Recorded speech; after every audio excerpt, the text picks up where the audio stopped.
얼마 전에 경주에서 만든 빵이 화제가 되었습니다. 뭐 좋은 의미가 아니라 부정적인 의미에서 화제가 되었는데, 여러분 사진 한번 보실까요?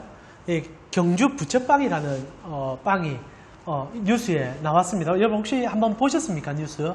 못 보셨다면 감사하고요. 오늘 한번 보시면 됩니다. 이게 왜 화제가 됐느냐?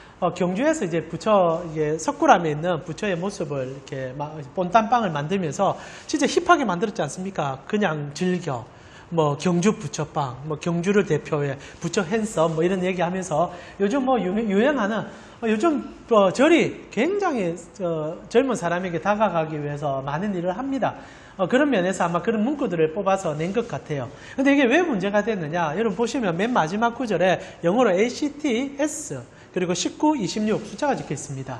이게 사도행전 19장 26절입니다. 이게 본문이 어떻게 되냐면 띄워주시면 제가 한번 읽어드릴게요. 이 바울이 에베소뿐 아니라 거의 전 아시아를 통하여 수많은 사람을 권유하여 말하되 사람의 손으로 만든 것들은 신이 아니라 하니 이는 그대들도 보고 들은 것이라, 이렇게 문구를 적어 놓은 겁니다. 사람들이 모르고 먹다가 이게 이제 뭔가 싶어서 찾아보고 하다가 이제 알게 돼서 언론에 이제 나오게 된 거죠. 이제 이제 불교는 불교 나름대로 굉장히 이제 불쾌함을 드러냈습니다. 부처상을 이렇게 만들어서 수익을 벌면서 그거 만든 것이다, 가짜다라고 얘기하는 그 행패를 이해하지 못하겠다. 이제 기독교계도 이제 당혹스러운 거죠. 하도 우리가 행패를 많이 부리다 보니까 불교계가 굉장히 민감한데 또다시 이제 행패 부리는 모습이 등장하게 되니까 또 시끄러워진 겁니다. 그러니까 이제 주인이 이것에 대해서 이제 당혹스러워하고 이제 언론에서 비추어주니까 기자들이 가서 인터뷰를 시작하니까 이제 자기가 의견을 밝혔어요. 그 내용이 이렇습니다. 논란이 이제 확산되니까 이제 이 주인이 이 빵을 만든 사람이 부처빵은 빵일 뿐 신이 아닙니다. 의미로 구절을 넣었다고 얘기하는 겁니다. 그러면서 숨겨진 비밀 같은 건 하나도 없습니다. 저는 무교입니다. 절에도 가지 않고 교회도 가지 않습니다. 그래서 빵을 팔려고 하니까 불교는 불교라서 이 부처머리를 못 먹겠다 하고 기독교는 기독교라 또 못 먹겠다 하니까 그냥 두 개다를 넣은 겁니다. 그래서 사람들에게 사람이 만든 것은 신이 아니다라는 구절을 넣어서 그냥 마음껏 드시라라는 의미로 만든 겁니다. 이 얘기를 했었습니다. 그러나 이런 문구를 해도 사람들은 삐딱한 시선으로 계속 보죠. 분명히 교회 다니는 사람이, 아니면 이 사도행전 이 영어로 해가지고 19장 26절을 어떻게 알 수 있느냐라고 얘기하면서 꼬리에 꼬리를 물고 있습니다. 솔직히 잘 모르겠습니다. 신자인지 아닌지도 알 수 없고, 그리고 어떤 의미로 이것을 넣은지 모르겠지만, 그러나 중요한 것은 이 장면 하나가 오늘 어떻게 보면 우리의 신앙생활의 전반의 모습들을 상징적으로 보여주는 모습이 아니었나 생각합니다. 사랑 우리 가운 식구 여러분, 이스라엘 백성이 페르시아에 그리고 바벨론에게 멸망을 당하게 됩니다. 물론 이제 북이스라엘 아수르에게 망하게 되죠. 여러분, 망한 이유가 뭔지 아십니까?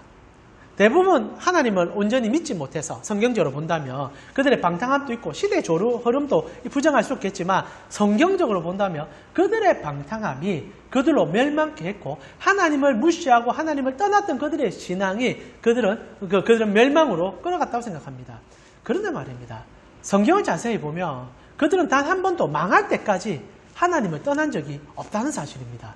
아니, 하나님을 더 열정적으로 예배했고요. 정말 아수르도 그렇고 페르시아, 바벨론 눈앞에 닥쳤을 때 그들은 더 열정적으로 예배드렸고 더 신실하게 하나님을 찾았고 더 많은 선지자들이 배출이 됐고 더 많은 선지자들이 선포했었습니다. 그런데도 결국 망했어요. 이유는 단순합니다. 그들이 예배하고 헌신했고 했던 신앙의 모든 것이 실제적으로는 하나님을 향하지 않았기 때문이죠. 이스라엘은 망할 때까지 예배드렸습니다. 그러나 하나님이 아닌 자기 안의 욕망과 본질과 자기가 추구하는 것을 예배 대상으로 삼았고 그것을 하나님과 믹스시킴을 통하여 어찌 보면 혼합 종교를 만들어 자기들은 예배한다는 착각 속에서 하나님을 찾아갔다라는 거죠. 결국 망했습니다. 예배하지 않아서 망한 게 아니라 오히려 잘못된 것을 너무 열심히 예배했기 때문에 망했다는 거죠. 방금 봤던 부처빵도 어떻게 보면 그분이 신자가 아니든 신자이든 간에 오늘날 믿음의 자녀들을 향한 하나의 투사가 아닌가. 돈은 벌고 싶고 성공하고 싶지만은 또한 하나님을 믿는 믿음 안에서 그것을 표현하고 싶어하는 우리의 생각들. 사실 하나님께서 우리가 가난하고 배불리고 힘들게 사는 것을 원치 않는 것은 사실일 것입니다. 그러나 그것이 목적이 되고 그것이 주인이 되어 그것을 위하여 신앙생활을 한다며 마치 빵을 파는데 신앙의 끓이김이 있으니까 성경 문구 하나 집어넣어서 판매하겠다는, 가게에 들었었을 때 이 집은 주님의 집이라고 써놓고도 탈세를 하고, 그리고 마치 무언가를 잘못된 행동들을 해가면서 장사를 하듯, 그런 이중적인 우리의 신앙이 우리와 하나님 사이를 더 멀어지게 만들지 않았는지, 오늘날 우리의 잘못된, 어찌 보면 교회의 이런 손가락질이 그런 잘못된 인식에서 시작되진 않았는지, 오늘 이렇게 설교를 시작하는 이유는 오늘 예수님께서, 아니 사도 요한이 그 부분에 대한 우리의 신앙을 점검해 주면서 본문 속으로 들어가기 때문입니다. 오늘 우리는 이 짧은 세 구절 안에 나오는 예수님께서 던졌던 주제와 그것에 일어나는 현상을 살펴보면서 우리의 신앙을 점검하며 진짜 우리가 그런 혼합 종교가 아닌 예수 신앙 갖고 있는지를 물어보고 나아갔으면 좋겠습니다. 오늘 보면 이렇게 시작하지 않습니까? 여러분과 함께 읽었던 43절은 이튿날이 지나니까 예수께서 길을 떠나셔서 갈릴리로 가고 있다고 얘기하고 있습니다. 저희가 제법 긴 시간 동안 사마리아 여인에 대한 이야기를 살펴보았죠. 예수님의 사실 최종 목적지는 사마리아가 아니었습니다. 예수님은 사마리아를 통과하여 지나가는 과정이었는데 실제적으로 그곳에서 여인을 만나게 되었고, 예수님의 의도성이죠. 만나게 되었고 그곳에서 적어도 4일 정도의 시간을 보내시면서 그들과 복음에 대한 귀한 가치를 가르쳐 주므로 그 마을 전체가 예수를 믿는 기적 같은 일을 경험하게 됩니다. 그러나 그곳은 최종 목적지가 아니었죠. 예수님은 갈릴리로, 그리고 본인의 고향으로 돌아가심을 통하여 이스라엘을 먼저 변화시키고, 그리고 사마리아를 지나서 온 세상을 향한 복음의 전파 기지로 정하기 위하여 올라가고 계셨습니다. 그리고 예수님께서 사마리아에 도착하기 전에, 그리고 본인의 고향에 도착하기 전에 제자들에게 말씀을 하시는데 그게 44절의 얘기예요. 우리 44절 같이 한번 읽어보았으면 좋겠습니다. 얘기 같이 한번 읽어보겠습니다. 친히 증언하시기를 선지자가 고향에서는 높임을 받지 못한다 하시고, 이제 사마리아로 지나서 갈릴리로 지나가며 자기의 본고향 나사렛을 지나요. 그리고 가버나움을 도착하려고 하시는 예수님께서 제자들에게 미리 경고하시듯 얘기하십니다. 선지자는 고향에서 높임을 받지 못한다.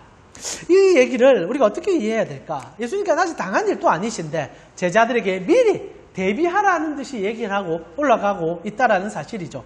혹시나 고향에 도착했을 때 사람들이 예수님에 대하여 영 이상한 반응을 보이며 제자들이 한껏 기대했던 예수님에 대한 이미지가 깎일까봐 미리 약을 주듯이 얘기하는 장면이니까 생각할 수도 있겠지만 실제로 그런 장면은 아니죠.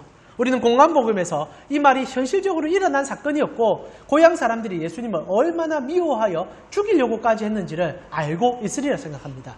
먼저 우리가 그 내용을 조금 살펴볼 필요가 있다 생각이 돼요. 그 기록은 마태복음과 누가복음에 함께 등장하게 되는데요. 마태복음 13장에 보면 예수님께서 고향에 방문했을 때 일어나는 사건을 이렇게 얘기해주고 있습니다. 제가 한번 읽어드릴 테니까 여러분 귀로 한번 들어보십시오. 13장 54절에 고향으로 돌아가사 그들의 해당에서 가르치시니 그들이 놀라 이르되 이 사람이 이 지혜와 이런 능력이 어디서 났는가? 이는 그 목수의 아들이 아니냐? 그 어머니는 마리아, 그 형제들은 야고보, 요셉, 시몬, 유다라 하지 않았느냐? 자, 여기서 그라는 지시대명사를 쓰고 있습니다. 너무 잘 알고 있다는 얘기가 진달되죠. 그리고 56절에 그 너희들이 다 우리와 함께 있지 아니하냐? 그런즉 이 사람이 이 모든 것이 어디서 났냐라고 하니 예수를 배척한지라. 예수께서 그들에게 말씀하시되 선지자가 자기 고향과 자기 집 외에는 존경을 받지 않음이 없으리라 하시고 그들이 믿지 않음으로 말미암아 거기서 많은 능력을 행하지 아니하셨다라고 기록하고 있습니다. 자, 예수님께서 고향에 도착하셨어요. 예수님께서 왜 제자들에게 고향에는 선지자가 높임을 받지 못한다는 얘기를 했는지를 알게 되죠. 예수님께서 고향에 도착했을 때 사람들이 예수님의 강론을 들었을 때 충격을 받았습니다. 이유는 간단하죠. 자기와 같은 수준인 줄 알았습니다. 그리고 목수의 아들로서 문맹인 줄 알았습니다. 아무것도 모르는 그런 사람인 줄 알았어요. 근데 글을 읽을 줄 압니다. 아니, 읽는 것에서 떠나 설교를 하기 시작합니다. 말씀을 분석하여 탁월한 가르침을 주는 것, 깜짝 놀랐던 겁니다. 읽는 것부터 충격이었는데 해석까지 하며 당대의 랍비보다는 더 탁월한 말씀을 전달하는 거죠. 자, 이렇게만 되면은 당연히 그 말씀의 놀라움과 하나님께서 그분을 통하여 일하심을 보고 그 은혜 속에 겸손하게 무릎 꿇고 은혜로 찬송하면 될 것인데 거리끼는 일이 생기게 되었다고 성경은 얘기하고 있습니다. 무엇이 그들을 예수 그리스도를 배척하게 만듭니까? 선입견이죠. 선입견이 있었던 겁니다. 여러분과 함께 읽었던 본문을 보면은 그 목수의 아들이 아니냐, 그 어머니는 마리아, 그 형제들은 야고보, 요한, 요셉, 시몬, 유다라 하지 않느냐. 늘 우리와 함께 있었던 사람들이다. 그리고 우리가 그 하는 일을 다 안다. 내가 돈 주고 부렸던 요셉의 아들이 아니냐, 내가 돈 주고 시켰던 그 목수의 아들이 아니냐, 마리아, 솔직히 좋지 못한 소문까지 쓰던 여자 아니냐, 그리고 그 형제들, 이 동네에서 사실상 늘 이렇게 사는 사람들 아니냐. 그런데 그 아들이 와서 설교를 한다고? 분명히 처음 들었을 때는 경악을 했습니다. 너무너무 놀랐어요. 그러나 그들 눈에 씌어 있었던, 이전에 만들어져 있었던 그들의 안경이 예수 그리스도를 보지 못하게 만들었다는 거죠. 사실 우리 신앙의 가장 큰 위험은 선입견이라 해도 간이 아닙니다. 우리는 살아오면서 우린 나름대로의 삶의 선입견을 만들어 옵니다. 그리고 신앙인들도 교회 생활 속에서 만들어진 신앙의 안경이 많이 있습니다. 근데 말입니다. 우리가 말씀을 보다가 이 안경이 아닌 것을 알면 벗어야 되지 않습니까? 그리고 벗고 나서 찾아봐야 되잖아요. 근데 우리는 그러지 않을 때가 너무 많다는 거예요. 한번 씌워진 안경이 전체라고 생각하고 그 맹신하듯이 그 안경으로 세상을 보니까 세상은 두 개로 나누어져 있고 빨간 것과 파란색으로 구분되고, 그리고 분노할 때와 분노하지 않는 것으로 나누어지는, 마치 아까 보았던 그 빵에 사도행전 19장 26절의 문구처럼 이런 거 넣지 않으면 뭔가 찝찝해지고, 그러나 벗어버리고 씌워 없어지게 하여 주님의 말씀에 순종해야 되는데, 만들어진 선입견은 우리로 그렇지 못하게 할 경우가 참 많다는 거죠.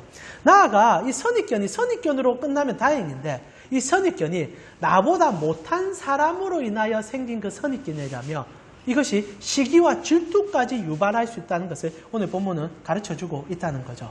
여러분, 선입견 중에 나보다 나은 사람이 잘 되는 것에 대해서는 당연하다는 선입견으로 바라보게 될 것입니다. 그런데 이 사람이 나보다 못한 사람이었어요.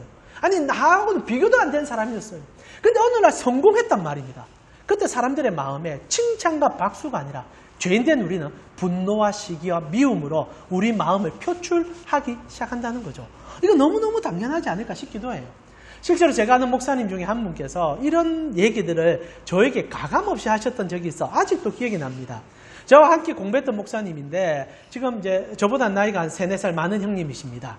그리고 이제 최근에 이제 청빙 받아서 좀 작은 교회에서 담임 목회로 가셨어요. 근데 청빙 받기 전에 나이가 이제 50이 되었을 때까지도 부목사 생활을 하면서 그것도 이제 큰 교회가 아닌 작은 교회에서 늘 이렇게 실험하면서 신앙생활을 했습니다. 저는 나쁘지 않다고 봐요. 하나님이 불러주시는 곳이 있는 게 어딥니까? 근데 어느 날 그 형님도 그렇게 생각하는 분이었는데, 자기 아는, 자기와 나이도 똑같은 어떤 이제 친구 목사가 대형교회 청빙을 받게 된 거예요. 이게 그런데 그 형님에게 너무 충격이었다 봅니다. 그래서 이제 저를 만났을 때 저는 그 대형교회 간 목사님이 누군지 몰라요. 근데 그 사람 이름을 꺼내는 겁니다. 너 이 사람 아냐? 제가 그 사람 모릅니다. 그러니까 형님이, 그런 사람이 있는데 그 사람 내하고 학교 다닐 때 성적이 내보다 못했다. 그리고 내보다 신앙생활도 안 좋았다. 내 그 사람 모든 거 다 안다. 내 그 사람 어떤 사람인 줄 안다. 근데 그 사람 대형교회 갔다. 기독교가 썩었다. 이러면서 이제 막 막말을 퍼붓기 시작하는 겁니다. 깜짝 놀랐습니다. 놀랐어요. 한 번도 그렇게 말할 인품을 가진 형이 아니었는데, 자기보다 못하다 생각했던 한 사람이 자기보다 나아졌다 생각하니까 어이구, 목사가 아닌 거예요. 분노에 눈이 멀고 시기에 눈이 멀어보니까 하나님이 이끄심에 대한 은혜가 아니라 분노와 시기와 질투에 눈이 멀어서 오늘 고향 사람들과 똑같은 자태를 행한다는 거예요. 막 미워하고 시기하고 질투하고 분노하고 입에 담지 못할 말까지 하는 그 모습을 보았었습니다. 여러분, 목사가 그리할지언정 여러분 어떻습니까? 때론 우리가 신앙생활을 하다가 하나님 나라의 가치에 순복하여 기쁨으로 나아가다가 멀리 있는 사람들과 상관없어요. 내가 모르는 사람 잘 되고, 아니 성공한 사람들이 성공하는 것은 기분 안 나쁩니다. 근데 개천에서 용나는 순간 그것이 진짜 내 옆에 내 이웃이라며 이 시기와 분노를 감당치 못하는 내 모습이 있지는 않았는지요. 이게 우리 신앙을 저해합니다. 교회의 가장 큰 위험입니다. 여러분, 교회가 왜 건강하지 못할 때가 있는 줄 아십니까? 이 시기와 질투에 눈멀어 사람들이 선입견으로 깔아넘기기 때문입니다. 공동체는요, 서로를 공유하는 시스템입니다. 그러다 보니 사석법권 우리의 삶을 잘 이야기할 수 있고 누구를 잘 알 수 있죠. 진짜 복음으로 거듭난 교회는 누군가 잘 되면 박수 쳐줄 거예요. 근데 교회들마저도 이 가짜 복음, 혼합된 복음 안에 썩어져 있다 보니까 누가 잘 되면 화를 내고 그 사람 깔아뭉개고 그리고 내 자식 잘 되면 소문 내면서 칭찬받기를 원하고 그러다 보니까 교회가 분란과 시기와 미움 속에 세상보다 더한 아집과 고집으로 왜냐하면 공동체가 일주일에 한 번씩 만나는 시간은 거의 없거든요. 회사도 아닌데. 그리고 회사는 직업 때문에 만나니까 직업 이상의 얘기를 안 합니다. 그러나 교회는 삶을 나누기 때문에 이것이 회복이 안 되면 그 어떤 단체보다 마귀의 집단이 될 가능성이 높아요. 분노할 수 있는 거예요. 누가 어느 날 한 18평에 살다가 갑자기 30평을 옮기는 거예요. 교회가 뒤집어집니다. 앞에서는 웃음을 팔죠. 하하하 김 집사 잘 됐네. 집에 가서 이제 3차 대전이 일어납니다. 당신은 만다고 이때까지 이렇게 가. 우리가 이 땅으로 살겨라. 근데 교회가 정말 이런 일이 너무 많은 거예요. 그러다 보니까 무리해서 빚을 내서 집을 살려고 하고 좋은 차 뽑으려고 하고 그래서 주일날 딱 몰고 가서 어깨 힘 한번 딱 주고 이게 교회입니까? 이런 선입관과 이런 이성적이지 못한 판단들이 실제로 많이 모이기 때문에 자주 모이기 때문에 더 악해질 수 있다는 거죠. 결국 그런 교회와 그런 신앙이 진짜 하나님을 사랑한다 말할 수 있을까요? 예수 만나면 선입견이 지워지고 이기심과 질투가 어느 정도 사그라들어서 예수님도 말하잖아요. 축하할 일 있으면 축하해주고 우는 자리가 있으면 함께 울어주라. 가장 기본적인 상식이 회복돼야 되는 것이 교회라는 거죠. 그것이 예수 그리스도께서 우리를 위하여 죽으신 은혜 속에 들어있는 가장 기본적인 변화 아니겠습니까? 그러나 고향 사람들은 가짜 하나님을 믿고 있었던 거죠. 그들이 평생 하나님을 예배했다 생각했지만 진짜 하나님을 믿지 못했던 거죠. 목수의 아들이라고 멸시하고 그들이 살아온 삶을 알기 때문에 직면하고 그리함을 통하여 결국 쫓아내는 이런 신앙생활. 그런 교회, 그런 신앙생활, 그런 사람에게는 예수님도 함께 할 수 없습니다. 결국 능력을 행하지 못하셨죠. 행하지 않으셨죠. 근데 말입니다. 이런 시기와 질투까지는 괜찮아요. 근데 더 큰 문제가 뭔지 아십니까? 실제 예수님께서 선지자는 고향에서 칭찬받지 못하고 이렇게 축복받지 못한다는 얘기 속에는 이런 선입견과 시기와 질투를 넘어서는 더 잔혹한 얘기가 전달되고 있다는 거죠. 그 얘기는 누가복음으로 들어갔을 때 표현이 되게 됩니다. 같은 얘기인데 누가복음은 한 단계 더 나아가요. 예수님께서 누가복음 4장에 보니까 이제 고향에 가셔서 이런 식으로 말씀을 전하게 됩니다. 그리고 나서 이제 얘기가 4장 24절에 이렇게 전달이 돼요. 또 이르시되 내가 진실로 너에게 이르노니 선지자가 고향에서 환영을 받는 자가 없느니라. 여기까지는 이제 마지막 부분이죠. 그리고 나서 25절에 내가 참으로 너에게 이르노니 엘리야 시대에 하늘이 3년 6개월간 닫히어 온 땅에 큰 흉년이 들었을 때에 이스라엘에 많은 과부가 있었으되 엘리야가 그중 한 사람에게도 보내심을 받지 않고 오직 시돈 땅에는 사렙다의 한 과부뿐이었다. 그리고 27절에 또 선지자 엘리사 때에 이스라엘에 많은 나병 환자가 있었으되 그중 한 사람도 깨끗함을 얻지 못했고 오직 수리아 사람 나만뿐이었다 라고 얘기합니다. 그리고 그 얘기를 그들에게 전달했었죠. 이건 진실이었습니다. 아니 그들의 선입견과 그들의 이기심과 그리고 질투에 대한 깝거풀을 벗겨주기 위한 하나님의 충격요법이었다는 거죠. 문제는 그 충격요법이 분노와 그리고 미움으로 변질되어 예수 그리스도를 죽이려고 했다는 거예요. 이게 정말 무섭습니다. 28절로 넘어가니까 해당에 있는 고향 사람들이 이것을 듣고 다 크게 화가 나서 화가 난 거예요. 누군가 진실을 얘기할 때 그 진실을 수용하지 못한 사람들은 수용하지 않고 떠나는 게 아니라 분노합니다. 이게 문제예요. 그래서 실제로 바른 말씀이 선포되는 교회는 분노하는 사람들이 제법 많이 생성되는 게 맞아요. 왜냐하면 그렇게 살아온 방향에 대하여 아니다라고 얘기해 주니까. 그러나 그 분노를 어떻게 처리하냐가 중요한데 고향 사람들은 29절에 일어나 동네 밖으로 쫓아내어 그 동네가 건설된 산 낭따르지까지 끌고 가서 밀쳐 떨어뜨리고자 하되 예수님 죽이려고 했던 거예요. 뭔 죄를 지었습니까? 너희 제대로 안 살았어. 하나님이 너희 같은 선입견과 이해심이 없는 사람들과 함께 일하지 않아. 정신 똑바로 차려. 너희 예배 드리고 그냥 교회 생활만 하면 예수 믿는다고 착각하지 마. 너희 제대로 된 예수 믿으려면 너희 삶의 변질이 변화돼야 되고 하나님의 어떠하심을 깨달아야 돼. 틀린 말 하나도 없지만은 이게 나에게 필요한 말이 아니었다는 거예요. 그냥 복 받는다, 잘 된다 얘기해주면 서로 기분 좋은데 얼굴 붉힐 얘기를 왜 하냐는 거죠. 그러면 집에 돌아가면 되잖아요. 다른 데 가면 되잖아요. 그게 아니라 그 사람을 없애려고 하는데 떨어뜨려 죽이려고 하는 거예요. 듣기 싫은 거는 아예 없애서 듣고 싶은 소리만 듣고 싶다는 거예요. 그리고 예수님께서는 그들 가운데로 지나가 버리셨습니다. 동일하게 오늘날 우리의 신앙생활 가운데 이 모습이 드러나지 않는가 싶습니다. 얼마 전에 IBF라는 선교단체에서 서베이를 했어요. 리서치를 했는데 한국교회 성도님들이 가장 듣고 싶어하는 설교에 대한 서베이가 하나 있었습니다. 뭐 여러 가지, 특히 현 시대에 대한 설문조사였는데 그중에 한국교회 성도들이 가장 듣고 싶어하는 설교가 어떤 설교인가 했을 때 성도의 50% 이상, 한 45%, 한 50% 정도가 기복적인 설교를 가장 선호한다고 답을 하셨습니다. 그리고 이제 나머지 50% 안에서 하나님에 대한 알고 싶음도 있고, 그리고 이제 복음 전도라든지 아니면 선교에 대한 설교를 듣고 싶어 하기도 하고, 그런 얘기를 서로 양분화시키고 있죠. 보면서 어떻게 생각해 보면 너무 당연할 수 있습니다. 삶의 지침과 힘듦과 외로움이 있을 때 그 얘기를 듣고 위로받고 싶어 하지 않은 사람이 어디 있겠습니까? 그리고 하나님께서 우리 삶에 고쳐주심에 대하여 기대하지 않는 사람이 어디 있겠습니까?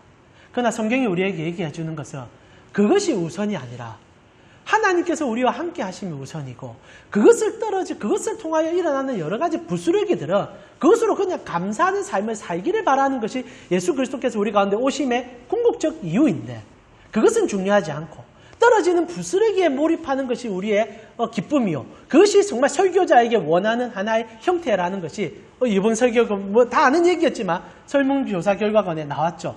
근데 재밌는 게 뭔지 압니까? 목사는 다르다는 거예요. 제가 하고 싶은 얘기는 이거예요.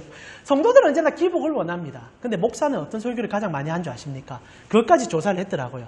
목사가 가장 많이 하는 설교의 50%는 헌신과 믿음에 대한 얘기를 한다는 거죠.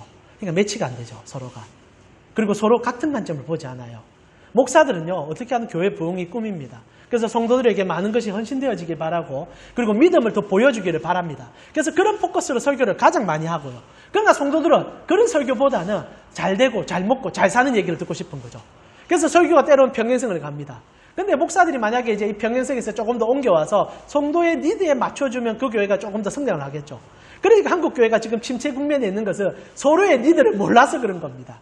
제가 얘기하는 것은 지금 심각한 문제점을 서로가 내포하고 있다는 거죠. 사실 그건 하나도 중요한 게 아니지 않습니까? 교회 오는 주된 목적은 오늘 본문에도 우리가 예수님을 통하여 알게 되시지, 예수님을 알기 위해서 오는 것이고 예수님의 나라를 깨닫기 위해 오는 것인데, 그것이 우리에게 생긴 선입견이나 선입견으로 통하여 생긴 질투나 미움 때문에 보지 못하고, 그리고 누군가 보여주는 하나님의 말씀이 선포되며 분노하고 시기함으로 그런 사람을 없애려고 하는 우리의 자태 속에 하나님의 나라가 우리 속에 보이지 않는다는 거죠. 자, 이렇게 얘기함을 통하여 예수님께서는 그 자리를 떠나버리셨습니다. 자, 여기까지 여러분이 좀 알고 계셔야 되는 게, 왜냐하면 지금 사도 요한이 이것을 알고 있다라는 전제 속에서 오늘 본문을 끌어가기 때문입니다. 여러분, 사도 요한은 이 얘기 한 구절만 던지고 이 뒤에 있는 얘기를 하지 않아요.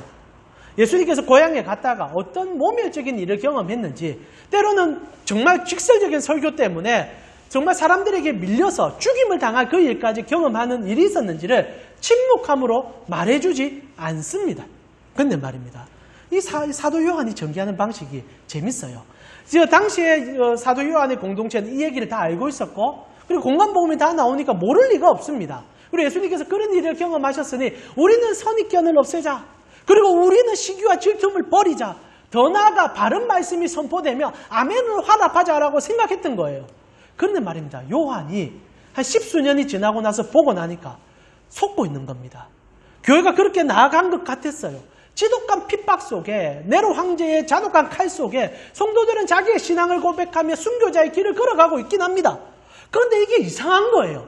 분명히 열정적으로 하나님을 사랑하고 따르는 것 같은데 속마음을 들이려 보니까 뭔가에 크게 속고 있고 큰 것에 지금 뭔가를 잘못 오해함으로 예수 그리스도께서 하시는 본질을 놓쳐버렸다는 겁니다. 그리고 오히려 그런 얘기를 더 전달하기 위하여 오늘 본문이 묘사가 되는 거예요. 그게 이제 여러분과 함께 보는 뒷구절입니다. 45절이에요. 45절 함께 읽어보았으면 좋겠습니다. 같이 읽겠습니다. 갈릴리에 이르심에 갈릴리인들이 그를 영접하니 이는 자기들도 명절에 갔다가 예수께서 명절 중 예루살렘에서 하신 모든 일을 보았더라. 지금 사람들이요. 예수님께서는 이렇게 얘기합니다. 고향 사람들이 나를 영접하지 않을 거야. 나를 싫어할 거야. 선지자는 고향에 가서 인정받을 수 없어. 그런데 가보니까 사람들이 열광같이 좋아하는 거예요. 예수님을 영접하는 겁니다. 그리고 찾아와서 예수님을 높여드리는 거예요. 그러다가 이제 다음 주 우리 설교입니다. 왕의 신하까지 쫓아와서, 가나에 사는 왕의 신하가 쫓아와서, 예수님, 내 아들을 고쳐주세요. 내 아들 지금 죽어갑니다. 제발 고쳐주세요.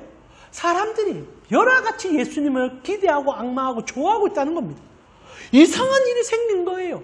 지금 요한은 모순을 다루고 있는 겁니다. 예수님께서 고향에는 인정받지 못한다라고 얘기했었습니다. 그리고 공간복음에는 가셔서 일어났던 그 잔혹한 일들을 다 기록해놨어요. 사람들이 떠밀어 죽이려고까지 하다가 예수님이 그들 사이를 지나갔습니다. 다 받고 다 아는 얘기입니다. 근데 요한이 뒤집는 거예요. 아니, 예수님 사람들이 사랑해줬어. 그러니까 영접해줬어. 사람들이 여러 가지 모여와서 다 들어줬어. 그랬단 말이야. 이게 너희에게 어떻게 들리니? 이 얘기를 던지고 있다라는 겁니다. 오늘 본문은요, 이상해요.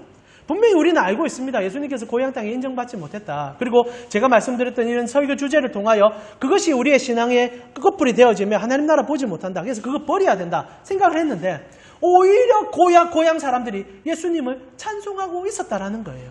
자, 여기에 심각한 모순은 요한복음 안에서 드러나는 진짜 신앙인들, 아니 성숙된 신앙인들을 향한 오늘 가온 식구 여러분을 위한 설교입니다. 조금 더 깊이 예수님을 알게 된 자들에게 주는 하나님의 도전이라는 거죠. 자, 예수님의 입장에 지금 사람들이 여러 가지 환영하고 기뻐하고 예수님을 찬송하는데 그거는 실제로 예수님 안에서는 오히려 반대하고 예수님을 배척하며 예수님을 낭떠지로 떠미는 것보다 더한 한송과 칭송이었다라는 것을 가르쳐주고 있다라는 겁니다. 물리적으로 예수님을 배척하는 것도 문제가 되겠지만 오히려 이런 환대와 한송 속에 일어나는 배척이 우리의 신앙의 본질을 무너뜨리고 하나님 나라를 보지 못하게 만들며 그리스도를 그리스도답게 만들지 못하는 추악한 행태가 일어날 수 있다는 거죠. 실제로 사람들이 예수님을 통하여 무엇을 바랐겠습니까? 여러분 생각해보면 당연히 일어날 것 같아요. 오늘 본문과 같은 이 모순은 요한복음에서 끊임없이 추구하고 있는 내용입니다. 여러분 보시면요. 실제로 요한복음 2장 23절에 우리가 앞에 보았던 내용인데 비슷한 모순에 대한 얘기가 나와요. 예수님께서 예루살렘에 갔습니다. 그리고 예루살렘에서 성전의 추악한 모습을 보게 됩니다. 장사하는 자들의 소굴이 됐지 않습니까? 매매하고 팔고 그래서 폭리를 취하고 그래서 이스라엘 백성들 속에서는 이것은 진짜 잘못됐다. 근데 이게 참 아이러니한 게 이게 내 금전적 손해 때문에 분노하는 게 컸다라는 겁니다. 사실 1,000원이면 재물을 살 수 있는데 10만 원 달라고 하면 분노하지 않는 사람이 어디 있겠습니까? 그러니까 이 잘못된 것도 분노스럽지만 실제로 제일 분노하는 것은 내 주머니에 돈 나가는 게 분노스러운 거예요. 여러분 이게 정말 교묘하지 않습니까? 우리는 진리와 분노합니다. 그리고 잘못된 것에 대해서 우리가 대적합니다. 근데 엄밀하게 우리 속을 들여다보면은 거기에 내 이권이 개입이 돼 있고 내 주머니가 개입될 가능성이 매우 높아요. 그러면서 나는 그렇게 살지 않으면서 왜 제사장은 저렇게 사느냐고 한란할 때가 있죠. 근데 예수님이 나타나 상을 딱 퍼주시면서 그들의 속을 시원하게 긁어줬습니다. 그리고 나서 요한복음 2장 23절을 보니까 6월절에 예수께서 예루살렘에 계시니 많은 사람이 그의 행하시는 표적을 보고 그의 이름을 믿습니다. 너무너무 속 시원해하면서 예수님 당신만이 우리의 그 기쁨을 줍니다. 때로는 교회 안에도 진리와 진실을 선포하는 설교를 한호하는 분들이 있습니다. 오늘 요한이 그 얘기하고 싶은 거예요. 한호하는데 돌아가서는 그래 안 삽니다. 남을 비난하고 판단하는 시각으로만 쓸 때가 있다는 거죠. 내가 바뀌지 않는데 남을 판단하는 비웃거리로 그 설교를 이용한다면 그게 어떻게 하나님 나라입니까? 유대인들이 예수님이 하신 일에 열광했어요. 왜냐하면 내 주머니를 지켜주니까. 그러면서도 옳은 일을 했었으니까. 윈윈한 거예요. 그러니까 기쁜 거죠. 부처빵 만들어 놓고 사도행전 말씀 적어 놓고 그렇게 살아가지고 두 가지 동시에 잡겠다는 마음이 그들 속에 있었던 거죠. 그래서 예수님께서 2장 24절에 예수는 그의 몸을 그들에게 의탁하지 아니하셨으니 이는 친히 모든 사람을 안다. 열광하여 믿는데 예수는 그들과 함께하지 않았다는 거죠. 그리고 25절에 또 사람에 대하여 누구의 증언도 받으실 필요가 없었으니 이는 친히 사람의 속에 있는 것을 알았기 때문이다. 믿는다 고백하고 열광하는데도 예수는 그들과 함께하지 않았다라고 얘기하는 거죠. 그리고 오늘 똑같은 모순이 시작되는 거예요. 예수님께서 분명히 얘기합니다. 고향에 가면 난 대접받지 못할 거야. 아니 사람들이 나를 적대할 거야. 근데 사람들이 박수 치는 거예요. 예수님 당신밖에 없습니다. 우리에게 그 은혜를 보여주세요. 이들의 마음에는 예수님이 보여줬던 기적과 능력과 그리고 신비로움을 맹신하여 받기를 원하는 갈망이 있었다는 겁니다. 사실 하나님을 그렇게 찾아오면서도 이런 걸 보지 못했는데 드디어 눈을 번쩍 뜨게 하는 기적을 본 거예요. 신비로움을 봤고요. 그리고 나중에 예수님께서 그들에게 먹을 것까지 다 챙겨주지 않습니까? 오병이어 기적까지. 그러니까 이분만 쫓으면 내 삶의 모든 고민과 근심은 사라지고 나의 삶의 어려움이 다 그분 때문에 해결될 수 있겠구나. 이게 잘못된 믿음은 아니지만 이것이 전부가 되어지면 문제가 되어버린다는 거죠.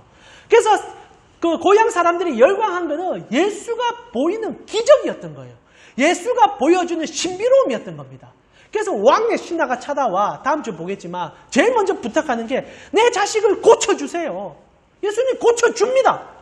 그러나 우리가 다음 주 보겠지만 그게 주가 되어서는 안 된다는 거죠. 이런 주의 하이라이트는 사실 오병이어입니다. 사실 공간복음에서는 오병이어가 떡을 나눠주고 끝나버리잖아요. 그러나 요한이 그걸 보고 나서 나중에 이게 진짜 잘못됐다는 것을 깨닫게 되었습니다. 예수님께서는 그걸 가르쳐 준 게 아니었는데 처음에 공간복음을 기록했던 기자들은 그것만 기록해 놓은 거예요. 더 많은 것을 기록해냈어야 되는데. 그래서 요한복음은 어떻게 합니까? 요한복음 6장에 오병이어 기적을 베푸니까 사람들이 미친 듯이 쫓아옵니다. 그래서 예수님께서 제자들을 배를 태워 보내요. 우리가 이제 수요 성경 공부할 때 그 얘기 한번 했었는데 예수님께 그때 제자들을 배 태운 이유는 단순합니다.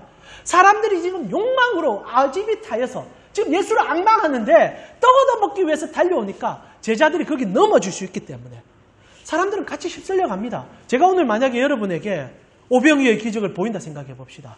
이렇게 제가 오늘 이렇게 물은 안 좋네. 뭘 할까요, 여러분? 돈 내는 걸 좀 얘기하지. 눈이 돌아가는데. 제가 지갑을 딱 꺼냅니다. 지갑 없는 지가 벌써 몇 년이 돼 가는데. 지갑을 딱 꺼내서 지갑에 돈을 꺼냅니다. 처음에 5만짜리 꺼내요. 또 5만짜리 꺼냅니다. 여러분 다 5만씩 하나씩 나눠줍니다. 그리고 또 나눠주고, 계속 나눠줍니다. 여러분의 수준에 한 1,000만 원이 들어갈 때가 나눠주고 지갑을 펼쳐주니까 여러분이 쓰고 남을 돈이 그대로 들어있는 겁니다. 그 뒤로 우리 교회는 다음 주에 한 400~500명이 몰려올 겁니다. 5만 원 주는 교회 이래서 한번 나서 이름도 바꿔야 돼. 가온이 아니라 5만 원 교회 이래가지고 그러면 부흥하고 부흥하겠죠. 그리고 저는요 신비적인 능력을 소유한 사람으로 앙망하며 열망할 겁니다. 그 뒤로 그거 안 보여줘도 돼요. 간혹가다 한 번씩 얘기할 겁니다. 필요한 게 뭡니까? 기도하겠습니다. 사람들이 아멘 쫓아갈 겁니다. 그러나 예수께서 이게 아니다라는 얘기를 해주고 싶었죠. 그래서 요한복음에 보면은 오병이어 기적을 베푸고 제자들을 감추시고 본인이 사람들 앞에 나아갔을 때 분명히 얘기합니다. 너희가 지금 나 쫓아오는 이유가 뭐네? 배불러서 쫓아오지. 근데 나는 너희 배불려주기 위해서 온 게 아니야. 그날 내가 너희에게 보여준 거는 첫째는 너희가 너무 힘들어하니까 준 것은 맞아. 그러나 이것을 통하여 내가 내 살을 찢어서 너희에게 먹을 것과 내가 죽어서 너희의 죄값을 치rum을 통하여 영생을 주기 위해서 온 것을 보여주기 위함이야. 잠시 배부른다 하여 그거 채워주면 뭐 할 거니? 너희 죽고 나서 지옥불에 던져지는 것을 생각한다면 내가 눈이 감기질 않아. 이 얘기를 요한복음에 하게 되죠. 사람들이 어떻게 합니까? 요한복음 6장 6절에 다 떠납니다. 전부 다 떠납니다. 예수께는 더 이상 받을 게 없다고 생각한 거예요. 그리고 제자 12명 딱 남죠. 그때 베드로가 뭐라고 얘기합니까? 예수님이 질문하잖아요. 너도 떠날래? 아니요. 주의 말씀이 주님께 있는데 내가 어찌 떠나겠습니까? 말씀의 종으로 남게 되죠. 그리고 예수님께서 그들을 칭찬하십니다. 그래, 그게 신앙이야. 그게 신앙이야. 사람들은요, 눈에 보이는 것에 연약합니다. 그리고 그것에 대하여 목마릅니다. 어쩔 수 없습니다. 우리에게 필요한 것들이니까. 근데 여러분 아셔야 될 게 그렇게 주는 것이 하나님만이 아니다라는 거예요. 원수 마귀도 떡 줍니다. 원수 마귀도 돈 주고요. 원수 마귀도 기적을 베푸고 병도 고칩니다. 그래서 요한계시록의 말세에 대한 이야기를 할 때 가장 조심해야 될 것이 이런 기적에 쫓아가는 신비신앙, 하나님을 맹목적으로 기복적으로 앙망하는 자들, 이들은 원수 마귀와 하나님을 혼합하여 섬기는 것이라고 가르쳐줍니다. 그게 요한계시록 13장에 나오는 구절이지요. 우리 같이 한번 읽어볼까요? 요한계시록 13장 11절에서 14절입니다. 같이 한번 읽어보겠습니다. 13장 11절입니다. 앞에 떠있죠? 이름 같이 한번 읽어보겠습니다. 내가 봄에 또 다른 짐승이 땅에서 올라오니 어린 양같이 두 뿔이 있고 용처럼 말을 하더라. 그가 먼저 나온 짐승의 모든 권세를 그 앞에서 행하고 땅과 땅에 사는 자들을 처음 짐승에게 경배하게 하니 곧 죽게 되었던 상처가 나은 자니라. 큰 이적을 행하되 심지어 사람들 앞에서 불이 하늘로부터 땅에 내려오게 하고 짐승 앞에서 받은 바 이적을 행함으로 땅에 거하는 자들을 미혹하여 땅에 거하는 자들에게 이르기를 칼에 상하였다가 살아난 짐승을 위하여 우상을 만들라 하더라. 예수 그리스도를 흉내내는데 기적을 가장 큰 힘을 삼아가지고 사람들을 현혹한다는 거죠. 자, 생각해 봅시다. 실제적으로 이단들을 살펴보면 이런 신비적인 것으로 사람들을 현혹합니다. 그리고 그들이 보여주는 신비적인 것들을 실제적으로 나타내기도 합니다. 여러분, 신천지가 지금 어마어마한 정도로 지금 계속 좀 성장하고 있지 않습니까? 제가 뉴스를 찾아보니까 2013년도에 14만 4천 명이 거의 도달해가지고 이만희가 자기가 인터뷰를 했더라고요. 올해는 실패했는데 2008년입니까? 9년 되면은 이 숫자에 도달합니다. 기뻐하십시오. 했습니다. 그리고 나서 2010년 됐을 때 14만 4천 명이 넘어버렸습니다. 이만희가 이 말을 바꿔요. 어떻게 바꿉니까? 이제 이 말은 목자들을 위한 표현이었다. 14만 4천 명은 목자의 수가 채워지는 숫자다. 그러니까 리더십, 이렇게 지도자들이 14만 4천 명 되면 주님 나라 올 것이다. 이 얘기했어요. 주님 나라가 아니죠. 이제 자기들이 아는 그 과천에 하나님 나라가 임한다는 얘기를 한 겁니다. 말을 계속 바꾸죠. 그러면서 그들에게 자극과 요구를 통하여서 계속 그들이 뭔가를 신비로운 것을 보게 만드는 겁니다. 14만 4천 명도 그런 관점이고 그들이 주장하는 그 기적적인 행동들도 그런 관점인 거죠. 사람들이 맹목적으로 속는 거죠. 문제는 뭔지 아십니까? 신천지만 그러는 게 아니라 기존의 성도들도 그리하고 교회도 그리한다는 거예요.